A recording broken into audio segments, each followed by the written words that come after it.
अस्सलामुअलैकुम दोस्तों, आज है 3 दिसंबर 2024, दिन है मंगल का।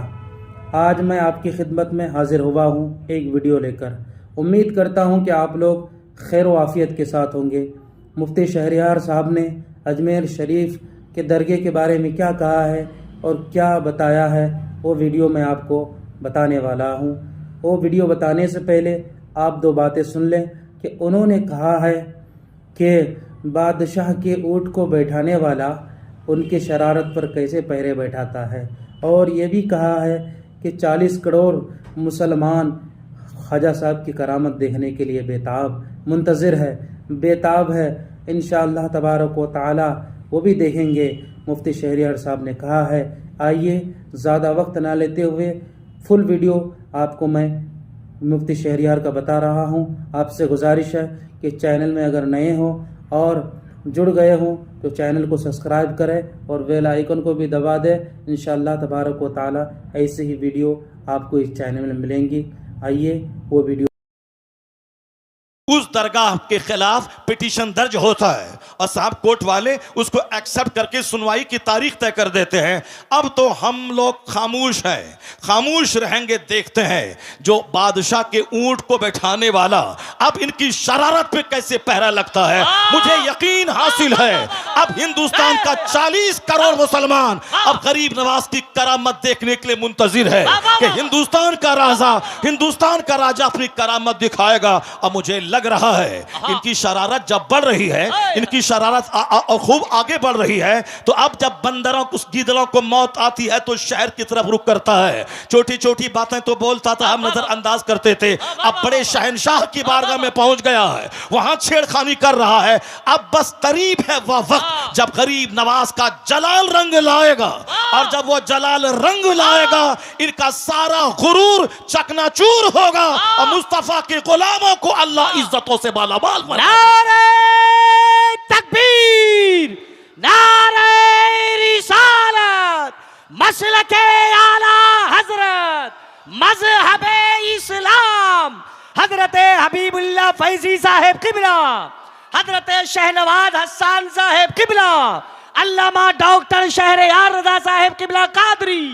वाह वाह वाह, बहुत उम्दा। जुल्म की इंतहा हो गई, अल्लाह, जुल्म की इंतहा हो गई। हाय हाय हाय। जिस आस्थाने से करोड़ों हिंदू फैज उठाते हैं, जिनकी गरीबी दूर होती है, भीख मांगने के लिए 24 घंटे पड़े रहते हैं, उस मुकद्दस आस्थाने के खिलाफ इन्होंने छेड़छाड़ करने की कोशिश की है।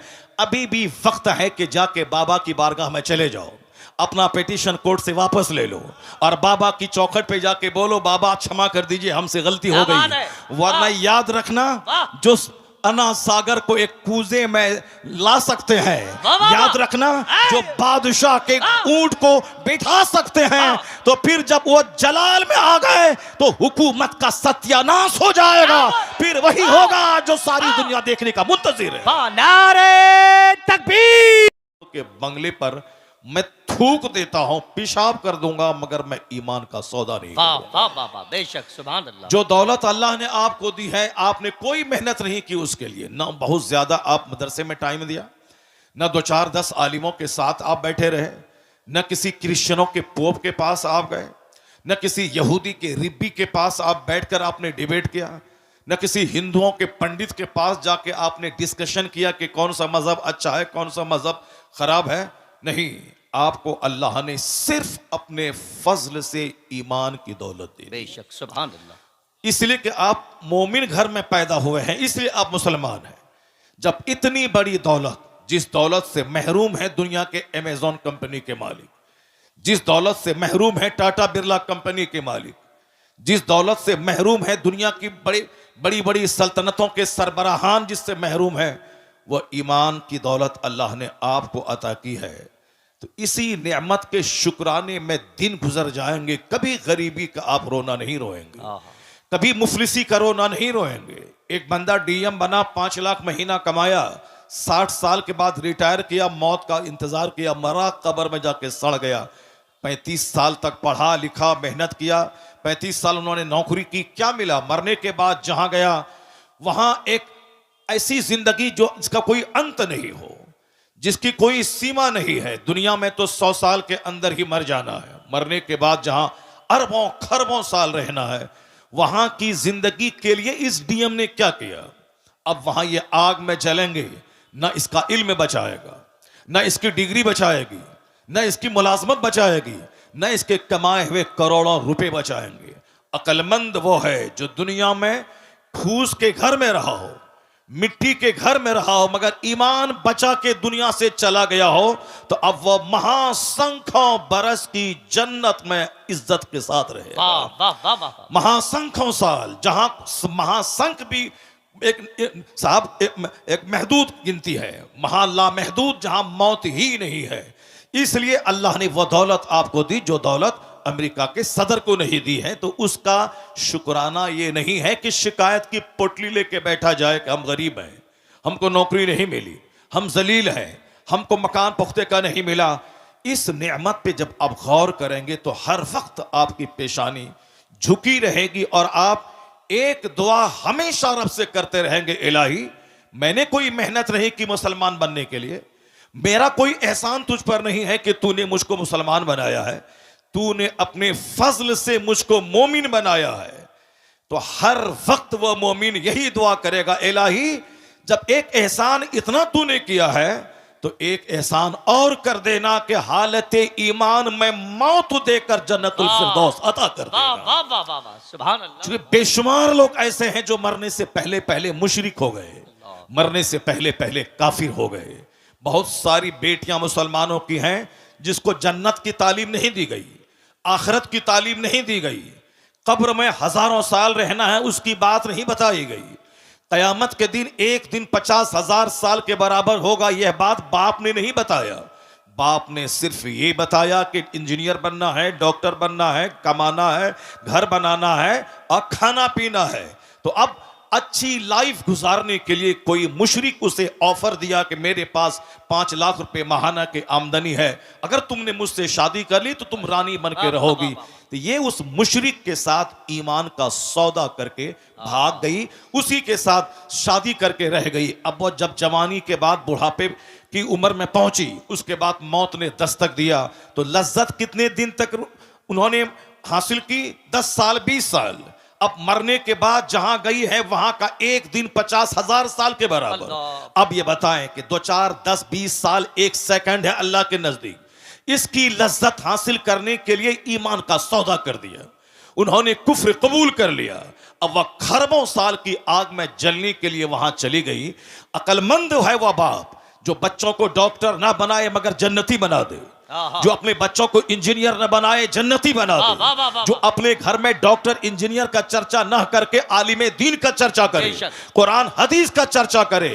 वह औरत धन्य है जो नहीं बनी इंजीनियर मगर वह चूल्हे में खाना बनाती रही, अपना ईमान बचाती रही, बहारे शरीयत पढ़ती रही, कुरान पाक की तिलावत की, माह रमजान में 20 रकअत सूरह तरावी वह पढ़ती रही। वो औरत ईमान बचा के चली गई। खरबों कमाने वाली बैरिस्टर से यह बेहतर है कि कनीज़े फातिमा बनकर फातिमा ज़हरा के साथ जन्नत चली गई। वह कौन सा इल्म है जो इल्म आदमी की इज्जत को तार-तार कर दे? वह कौन सा इल्म है जो आदमी को कुफ्र के करीब पहुंचा दे? वह कोई इल्म है जो आदमी को जानवर बना दे?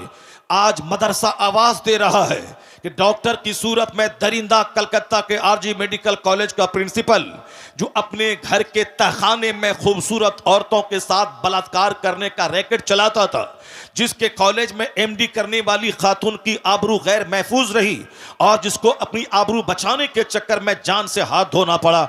ये कोई डाइटन सिमिलिया का कसिया का कोई जाहिल नहीं था, वो कोई विलेजर, कोई देहाती, कोई फार्मर नहीं था, पढ़ा लिखा आदमी था। पढ़ा लिखा आदमी इस कदर गिर जाएगा ये किसी ने सोचा ना होगा।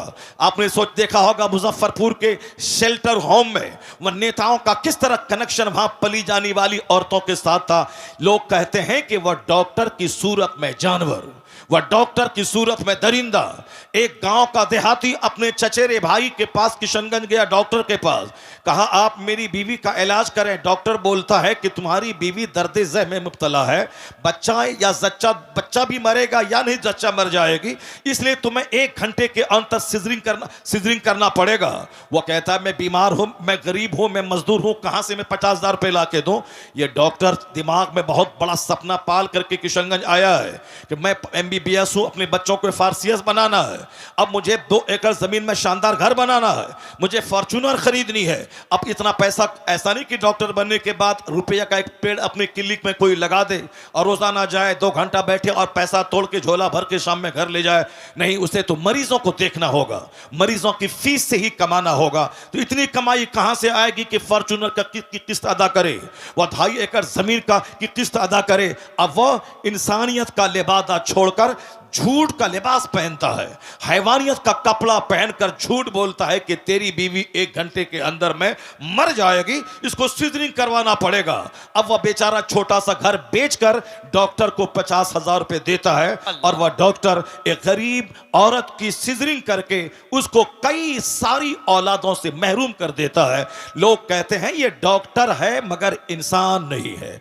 इंसान वो है जो इंसानियत जिसके अंदर हो, वह दूसरों का दर्द महसूस करे, मतलब डॉक्टर है मगर इंसान नहीं है। मोरबी का इंजीनियर कई 100 आदमी की जान ले लिया, उन्होंने NOC दिया, नो ऑब्जेक्शन, ये ब्रिज को खोल दिया जाए आम पब्लिक के लिए। ब्रिज गिरा, कितने 100 पब्लिक की जान चली गई। लोग कहते हैं वह इंजीनियर नहीं, वह कसाई है जिसने इतने लोगों की जान ले लिया। चीफ मिनिस्टर झारखंड का जो गरीबों की प्रॉपर्टी कोयला है उसके घोटाले में पकड़ा गया, कई साल तक जेल रहा। लोग कहते हैं यह चीफ मिनिस्टर नहीं बल्कि गरीबों का हत्यारा है।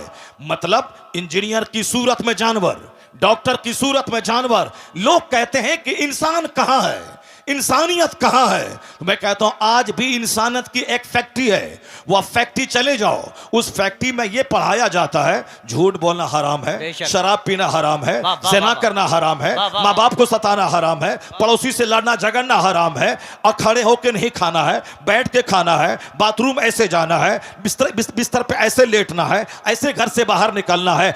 आदमियत का सलीका किस फैक्ट्री में सिखाया जाता है? कहां से इंसान पैदा होते हैं? इस जमीन पर एक दरसगाह है जहां अव्वल दिन से लेकर आखिरी दिन तक, यानी उर्दू की पहली किताब से लेकर बुखारी शरीफ तक यही पढ़ाया जाता है। यह लीगल है या इल्लीगल है, यह राइट है ये रॉन्ग है, यह जायज है ये नाजायज है, यह सही है ये गलत है, यह हराम है ये हलाल है, यह करना है ये नहीं करना है, यह हार्मफुल है ये यूजफुल है, यह हानिकारक है ये लाभदायक है। यानी वो आदमियत की शिक्षा जिस दरसगाह में दी जाती है उसी का नाम है मदरसा। अब जब यह फैक्ट्री जवान थी, जहां फैक्ट्री जवान थी, फैक्ट्री का प्रोडक्शन था, खलीफा हारून रशीद का बच्चा मदरसे में पढ़ता था, औरंगजेब जैसे हिंदुस्तान के बादशाह मदरसे में पढ़ते थे। उस वक्त में अमीर गरीब सब चाहता था मैं इंसान बनाने वाली फैक्ट्री में पढ़ूं और वहां से कुतुब बन के निकलूं, अब्दाल बन के निकलूं, आदमी बन के निकलूं। जब तक यह फैक्ट्री जवान थी, प्रोडक्शन ज्यादा हो रहा था, तो समाज कुतुब से भरा था, अब्दाल से भरा था, नेकों से भरा था, शरीफों से भरा था। लेकिन जब से इस फैक्ट्री को गवर्नमेंट ने आतंकवादी का अड्डा कहा और जब से हमारे पैसे वालों ने अपने बच्चों को पढ़ाना छोड़ दिया, जब यह फैक्ट्री बंद हो जाएगी या बंद नहीं होगी, पैदावार कम हो जाएगी, तो समाज में शरीफ कहां से मिलेंगे, वली कहां से मिलेंगे, कुतुब अब्दाल कहां से मिलेंगे।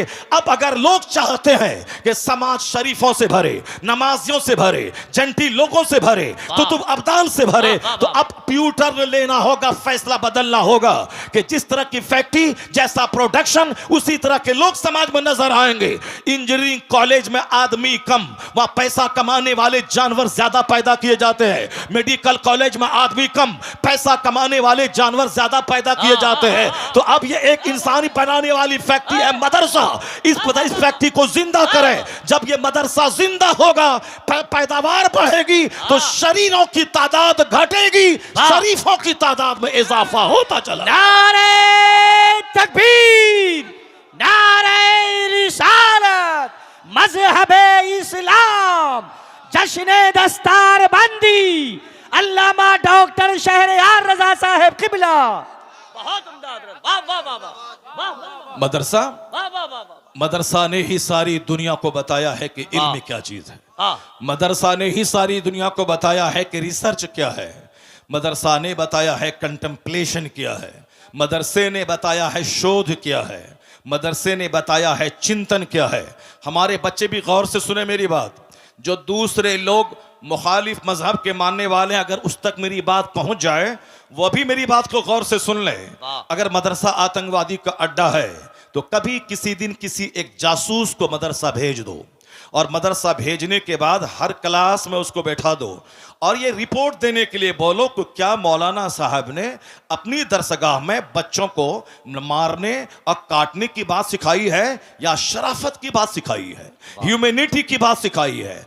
मैं दावे से कहता हूं किसी भी दरसगाह में बैठ जाओगे, फारसी की पहली से लेकर बुखारी शरीफ तक हर जगहों पे अमन की बात, पीस की बात, मोहब्बत की बात, मुरफ़्फ़त की बात, अखलाक की बात, अपने गांव समाज की इस्लाह की बात, माँ बाप के एहतराम की बात, पड़ोसी की इज्जत की बात, मुसीबतें सह के दूसरों की मुसीबतों का जवाब मुसीबत से न देने की बात, यानी अखलाक मोहम्मदी की तालीम मदरसे में दी जाती है। उसका फैसला इसीलिए है कि वह दूर से मदरसे को आतंकवादी का अड्डा समझता है। अपनी निगाहों में दुश्मनी का चश्मा लगाकर मदरसे के खिलाफ बयान देता है। कभी उन्होंने रिपोर्टिंग नहीं कराई कि मदरसे में पढ़ाई क्या होती है, मदरसे में दरसगाह में सिखाया क्या जाता है। सिर्फ दूर से कहना कि साहब वहां आतंकवादी पैदा किए जाते हैं। यह नफरत करने वालों की बोली है, हकीकत जानने वालों की बोली नहीं है। जिस तरह भी नफरत का माहौल हिंदुस्तान में फैला है, कोई भी आदमी खड़ा हो जाए और कोर्ट में साहब याचिका दर्ज कर दे कि इस मस्जिद में लग रहा है कि अंदर में कोई मूर्ति छुपी हुई है या कोई मंदिर रहा होगा, तो अब कोर्ट वाला भी केस एक्सेप्ट कर लेता है। और जहां 10-10 साल से साहब केस पड़े हुए हैं, उसकी कोई नोटिस नहीं ली जा रही है, और यहां 10 मिनट के अंदर में सुनवाई भी होती है, और फौरन साहब एक कमेटी का गठन भी होता है, और फौरन सर्वे करने वाला वहां पहुंच भी जाता है, और फिर उसकी रिपोर्ट भी दिया जाता है। किस कदर नियतों की खराबी है कि दूर से साहब वो एक खास मखसूस बिरादरी को टॉर्चर करने के लिए इस तरह के प्लान बना रहा है। हिम्मत इतनी बढ़ी कि अब हिंदुस्तान के राजा की बारगाह में पहुंच गया, हिंदुस्तान के शहंशाह की बारगाह में पहुंच गया। 800 बरस से जो पूरे हिंदुस्तान की रखवाली कर रहा हो, कब्र में रह के पूरे हिंदुस्तान की संप्रभुता को बचा रहा हो, हिंदुस्तान के मुसलमानों से ज्यादा हिंदुओं की अकीदत का मरकज बना हुआ हो। मुसलमान जाते हैं 60 लाख तो 40 लाख तो 60 लाख गैर मुस्लिम वहां जाते हैं। उनको वहां बेटा मिलता है, बेटी मिलते, न जाने क्या क्या मिलता है। हर जब भी जाएं हर वक्त साहब सिखों, हिंदुओं और दूसरे तमाम मज़ाहिब के मानने वाले को दुनिया ढेर चाहिए, इसलिए वो वहां भीड़ लगाए रहते हैं। मुसलमानों को जन्नत चाहिए, इसीलिए मस्जिदों में भीड़ रहती है, और उनको सिर्फ दुनिया गाड़ी चाहिए, इसलिए दरगाहों पे वो भीड़ लगा के रहते हैं। 800 साल जो एक मुस्तनद ऑथेंटिक दरगाह है, उस दरगाह के खिलाफ पिटीशन दर्ज होता है, और साहब कोर्ट वाले उसको एक्सेप्ट करके सुनवाई की तारीख तय कर देते हैं। अब तो हम लोग खामोश हैं, खामोश रहेंगे। देखते हैं जो बादशाह के ऊंट को बैठाने वाला अब इनकी शरारत पे कैसे पहरा लगता है। मुझे यकीन हासिल है अब हिंदुस्तान का 40 करोड़ मुसलमान अब गरीब नवाज की करामत देखने के लिए मुंतजिर है कि हिंदुस्तान का राजा अपनी करामत दिखाएगा। और मुझे लग रहा है इनकी शरारत जब बढ़ रही है, इनकी शरारत खूब आगे बढ़ रही है, तो अब जब बंदरों को, गीदड़ों को मौत आती है तो शहर की तरफ रुख करता है। छोटी छोटी बातें तो बोलता था, हम नजरअंदाज करते थे, अब बड़े शहंशाह की बारगाह में पहुंच गया है, वहां छेड़खानी कर रहा है। अब बस करीब है वह वक्त जब गरीब नवाज का जलाल रंग लाएगा, और जब वो जलाल रंग लाएगा इनका सारा गुरूर चकनाचूर होगा, और मुस्तफा के गुलामों को अल्लाह इज्जतों से मालामाल बनाएगा। नारे तकबीर, नारे रिसालत, मसलके आला हजरत, मजहबे इस्लाम, हजरत हबीबुल्लाह फैजी साहेब किबला, हजरत शहनवाज हसन साहेब किबला, अल्लामा डॉक्टर शहरयार रजा साहेब किबला कादरी। वाह वाह वाह, बहुत उम्दा हजरत। जुल्म की इंतहा हो गई, अल्लाह, जुल्म की इंतहा हो गई। हाय हाय हाय। जिस आस्थाने से करोड़ों हिंदू फैज उठाते हैं, आहा। जिनकी गरीबी दूर होती है, हाय, हाय। भीख मांगने के लिए 24 घंटे पड़े रहते हैं, आहा। उस मुकद्दस आस्थाने के खिलाफ इन्होंने छेड़छाड़ करने की कोशिश की है। अभी भी वक्त है कि जाके बाबा की बारगाह में चले जाओ, अपना पिटीशन कोर्ट से वापस ले लो और बाबा की चौखट पे जाके बोलो, बाबा क्षमा कर दीजिए, हमसे गलती हो क्या बात गई। है? वरना वाह। याद रखना, वाह। जो अना सागर को एक कूजे में ला सकते हैं, वाह, वाह, याद वाह। रखना, है। जो बादशाह के ऊंट को बैठा सकते हैं, वाह। तो फिर जब वो जलाल में आ गए तो हुकूमत का सत्यानाश हो जाएगा। फिर वही होगा जो सारी दुनिया देखने का मुंतजिर है। वाह, नारे तकबीर, नारे रिसालत, ख्वाजा का हिंदुस्तान, फैजाने गरीब नवाज। वाह, वाह, वाह। ए कौम वाह। मुस्लिम, आपको कानून हाथ में नहीं लेना है, आपको सड़क पे आकर के बहुत बड़ा प्रोटेस्ट नहीं करना है। यह मामला शहनशाह हिंदुस्तान का मामला है।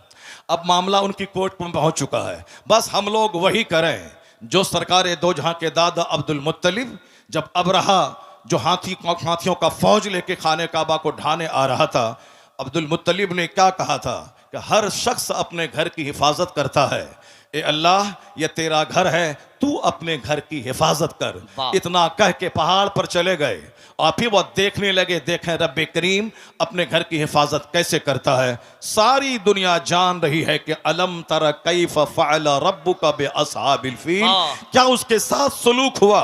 अबरहा जलील होके मरा, उसके सारे हाथी मरे, एक छोटा सा कंकड़ पत्थर उसके गुरूर को तोड़ के रख दिया, सारे धाराशायी हो गए। हम तो यही देखते हुए आ रहे हैं 1400 साल के अंदर।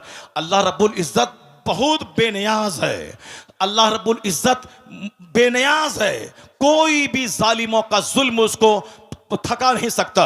और किसी भी इबादत करने वाली की इबादत की वजह से अल्लाह रब्बुल इज्जत की शान में कोई इजाफा नहीं हो सकता।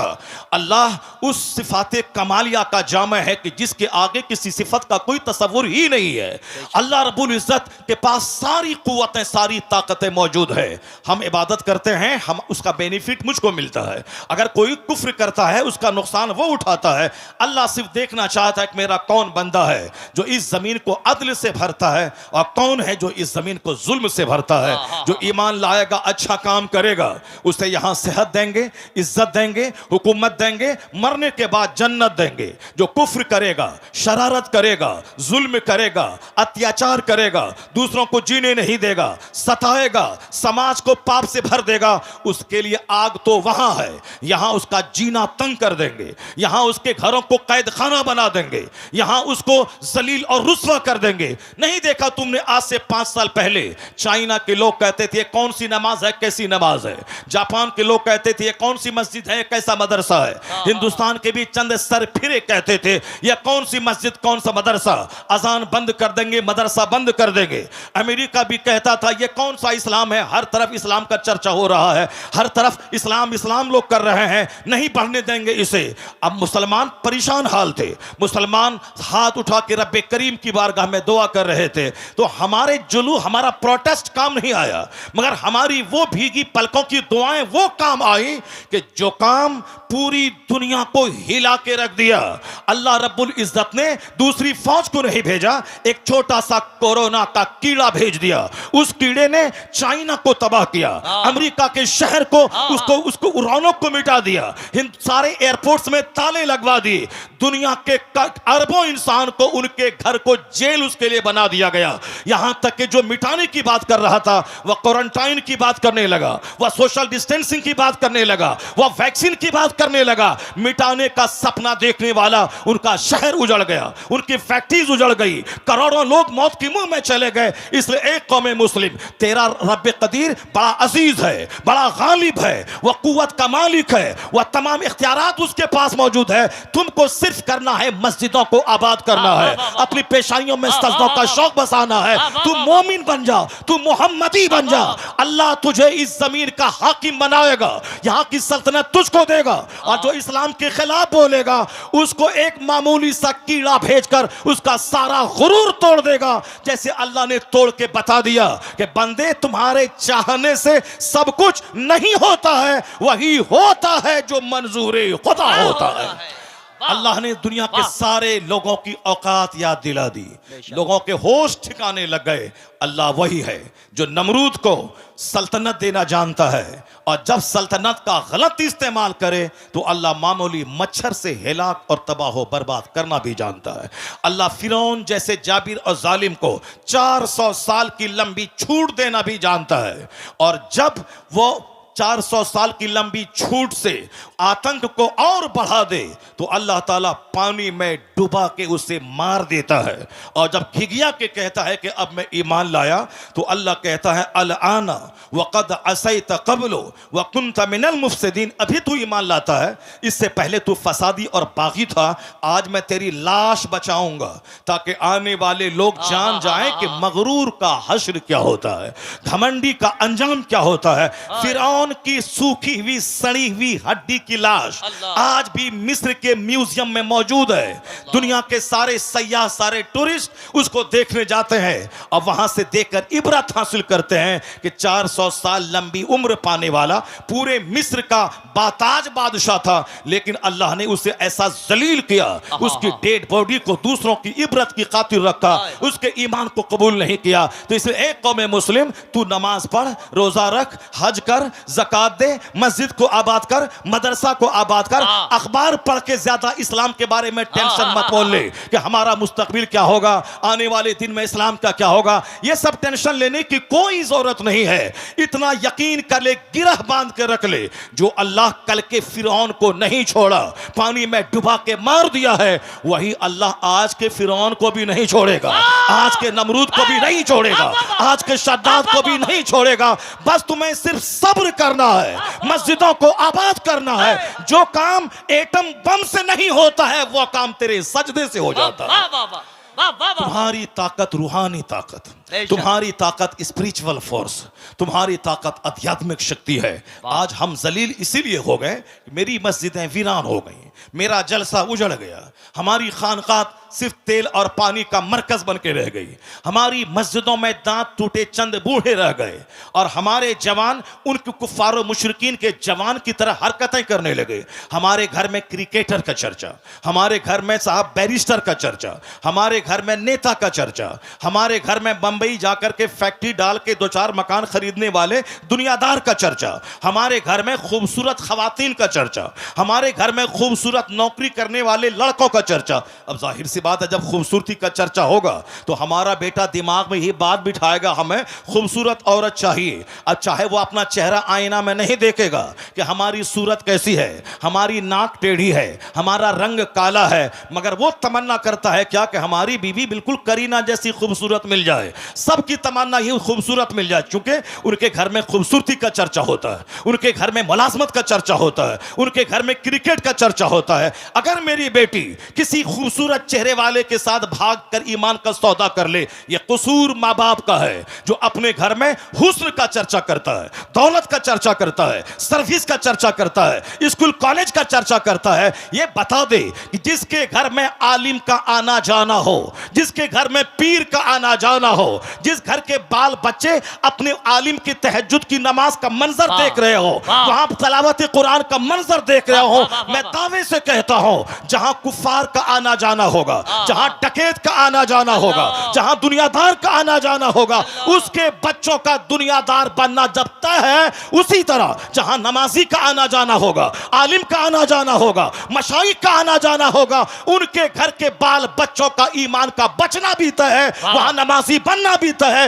इसलिए बुजुर्गों ने कहा अपने घर में चोरों को मत आने दे, अपना दस्तरखान नेकों के लिए बिछा, आलिमों का आना जाना होने दे, मशाइख का आना जाना होने दे। दिखने का असर होता है, जहां चोरी होगी वहां के बच्चे चोर पैदा होंगे, जहां तिलावत कुरान होगी वहां के बच्चे गुलामे हुसैन पैदा होंगे। वाह वाह वाह वाह, सुभान अल्लाह, सुभान कोई तहरीक हमारे बच्चों को काफिर होने से बचा नहीं पाएगी, कोई तहरीक हमारी मुर्तद होने वाली बेटियों को बचा नहीं पाएगी। उसके लिए हर माँ बाप को आगे आना होगा, अपने घर में इस्लामी कल्चर बनाना होगा, अपने बाल बच्चों के दिल दिमाग में इस्लाम की अजमत बैठानी होगी, अपने बाल बच्चों के सामने हुजूर की हयात तैयबा को बयान करना होगा, औलिया और सालिहीन की जिंदगी का मुताला करना, औलिया और सालिहीन की जिंदगी बताना होगा। अब जरा गौर से देखिए कैसे हालात थे, कैसे लोग थे, किस तरह से जीते थे, अमीर उस दौर के कैसे थे, गरीब उस अहद के कैसे थे, औरतें उस अहद की कैसी थी, मालदार उस अहद के कैसे थे।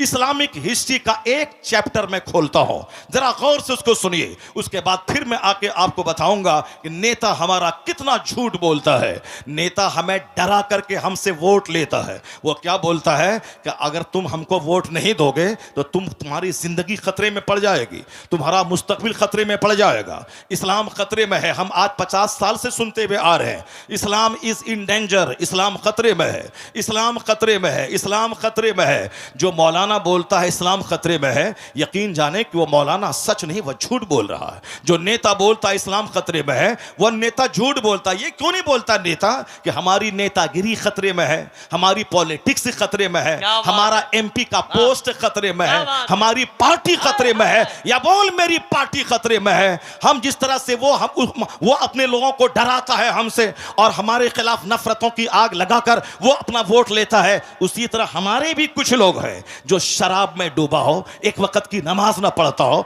जो दिल्ली में जीतने के बाद 5 स्टार होटल में रंगरलियां मनाता हो, ये हमें आके मजहब के नाम पे हमसे वोट लेता है कि हम मुसलमान हैं, तुम हमको वोट दो। मुसलमान के नाम पे उसको वोट दिया जाएगा जो मुसलमान होगा, कंप्लीट मुसलमान होगा, जो मुस्तफा का होगा, जो कुरान हदीस का होगा, जिसको देखने के बाद लगेगा ये मुसलमान है। सिर्फ एक बिन लेबी लग गया मुसलमान है, बाकी सारा काम मुशरिकीन जैसा है, उसको वोट दिया जाएगा। वोट नहीं दोगे तो बोलेगा तुम्हें काट दिया जाएगा, तुम्हें मार दिया जाएगा। इस्लाम खतरे में है, मुसलमान खतरे में है। मैं बताऊंगा कुरान करीम क्या कहता है, मुस्तफा की हदीस क्या कहती है, और ये नेता क्या बोलता है। और झूठ बोल भी अगर बोलता है कि इस्लाम खतरे में है, वह झूठ बोलता है। कुरान करीम साफ लफ्जों में कह दिया है, युरीदून लियुत्फिउ नूरल्लाहि बिअफ़वाहिहिम वल्लाहु मुतिम्मु नूरी। अल्लाह कहता है ये मुशरिकीन, ये कुफ्फार अपने मुंह से इस्लाम का चिराग बुझाना चाहते हैं, अल्लाह उस नूर को पूरा करना चाहता है। जो अल्लाह उसे पूरा करना चाहता है और ये उस नूर को बुझाना चाहते हैं। बंदों का चाहा हुआ होगा या अल्लाह का चाहा हुआ होगा, ये बंदा कमजोरी का पुतला है। बंदे की हिस्ट्री कमजोर है, इंसान की तारीख की कमजोर है। इंसान पैदा हुआ कैसे है? इंसान पैदा हुआ एक नापाक कतरे से, जिसकी इब्तदा इतनी कमजोर हो कि नापाक कतरे से पैदा हुए हों, जिसकी इब्तदा इतनी कमजोर है या बजती हुई मिट्टी से पैदा हुआ है, जिसकी बुनियाद इतनी कमजोर है कि कई बार शर्मगाहों से इसका गुजर हुआ है। बाप की रीढ़ की हड्डी और मां के सीने की हड्डी से जो कतरा निकलता है, उससे यह इंसान पैदा हुआ। यह मैं नहीं कहता, पैदा करने वाला मेरा खालिक कहता है। फलयंजुरिल इंसानु मिम्मा खुलिक़ मिम्मा इन दाफिक यखरुजु मिन बैनि सुल्बि व तराइब इन्नहु अला रजइही लक़ादिर। अल्लाह कहता है a man should consider in his creation. आदमी को अपनी पैदाइश पे गौर करना चाहिए कि वह पैदा हुआ कैसे है। अल्लाह कहता है वह पानी का कूदता हुआ कतरा मनी का, जो बाप की रीढ़ की हड्डी से निकलता है, माँ के सीने की हड्डी से निकलता है, और वह बच्चादानी में पहुंचता है, और 4 महीने तक वह नुत्फा अपनी असल हालत पे रहता है। अगले 40 दिन तक, अगले 40 दिन में वह लोथड़ा बनता है, अगले 40 दिन में ढांचा तैयार होता है, अगले 40 दिन के बाद उसमें जान डाली जाती, 120 दिन के बाद उसमें जान डाली जाती है। अब 40 दिन का एक पीरियड गुजरता है, पहले लोथड़ा, उसके बाद ढांचा, फिर उसके बाद उसमें जान डाली जाती है। जान डाले जाने से पहले अगर ईमानदार नेक परहेजगार मुसलमान डॉक्टर बोले अगर ये हामिला रही, हमल से रही तो इसकी जान को खतरा है, तो नेक मुत्तकी परहेजगार डॉक्टर की बात मानकर इस काते हमल एबॉर्शन हो सकता है। लेकिन अगर जान डाल दी गई फिर किसी की बात नहीं मानी जाएगी। 4 महीने के बाद कोई एबॉर्शन अगर करता है वह उस बच्चे का कातिल और मर्डरर ठहरता है। तो एक नापाक कतरे से ये इंसान पैदा हुआ है। अब पैदा होता किस रास्ते से है वह सबको मालूम है, और वह नुत्फा जाता किस रास्ते से है वह सबको मालूम है। ये पूरी कहानी कुरान में 2-4-10 जगहों पे बयान किया गया है। ये बयान क्यों किया गया है? सूफिया कराम कहते हैं लोगों का मजाज है, जब जवानी मिली मगरूर हो गया, दौलत मिली घमंडी हो गया, छोटा सा घर कच्चे का पुख्ता बना दिया, अब वो साहब समाज में अपने आप को सबसे बड़ा समझने लगा। हुस्न पे मगरूर होता है बंदा, मकान पे मगरूर होता है बंदा, थोड़ी शोहरत मिल गई उसमें मगरूर होता है बंदा, ताकत जवानी मिली उसमें मगरूर होता है। यह गुरूर तो उसे तबाह कर देगा। यह गुरूर तो समाज में नफरतों की आग लगा दिया है। आज समाज में हर आदमी तन्हा महसूस करता है, क्योंकि हर आदमी अपने आप को दूसरों से बड़ा समझता है। गुरूर की वजह से कोई किसी के घर नहीं जाता है। तो हर आदमी ईद के दिन अपने घर में बिल्कुल भैंस बन के बैठा रहता है, पहल करके नहीं जाता, मुंतजिर रहता है कि वो मेरे घर में आए। अब वो भी मुंतजिर रहता है कि ये मेरे घर में जाए। ना वो आता है ना यह जाता है, दोनों अपनी सेवई खुद खाते हैं और मोहब्बतों से महरूम रहते हैं। मोहब्बत वहां नहीं होती जहां इंतजार किया जाता है, मोहब्बत वहां होती है जहां खुद से पहल की जाती है। बंदा खुद से पहल करे, मुंतजिर ना रहे कि वो सलाम करेगा, बल्कि खुद से सलाम में पहल करे। इंतजार ना करे कि वो मेरे घर में आएगा, पहल करके ये खुद उसके घर में चला जाए। वो सारी कैफियतें जब थी तो गुर्बत में भी राहत का मजा मिलता था, और आज सब मकान बना रहे हैं और सबका दिल उजड़ रहा है, सबका चेहरा उजड़ रहा है, समाज नफरतों की आग में जलता चला जा रहा है। आका ने कहा था ला तदखुलूनल जन्नत हत्ता तुमिनु, जन्नत नहीं जाओगे जब तक कि मोमिन न बन जाओ। वला तुमिनु हत्ता तहाब्बू, मोमिन नहीं बनोगे जब तक कि आपस में एक दूसरे से मोहब्बत न करो। मोहब्बत करना मोमिन बने रहने के लिए जरूरी है। अपने पड़ोसी से मोहब्बत जरूरी है ईमान बचाने के लिए, अपने रिश्तेदारों से सिले रहमी जरूरी है ईमान बचाने के लिए।